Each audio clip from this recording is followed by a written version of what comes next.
Hello，大家好，我係問天。嚟緊3戰嘅小遊戲，除咗可以捉棋之外，會新增2個小遊戲俾大家，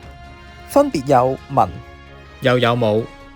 文方面可以同其他玩家鬥快搶答關於三國歷史嘅問題，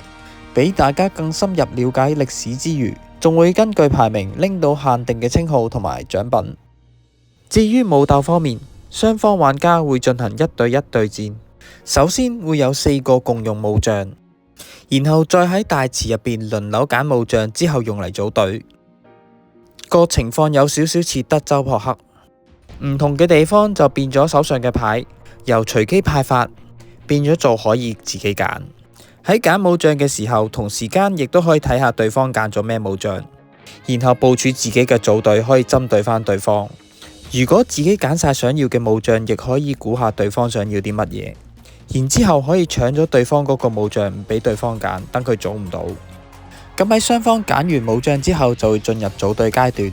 用4名共用武將加埋8名自選武將，一共12個，然後去組出3隊，最後進入決戰階段。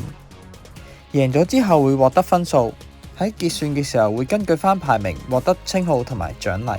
至於詳情要等官方宣佈。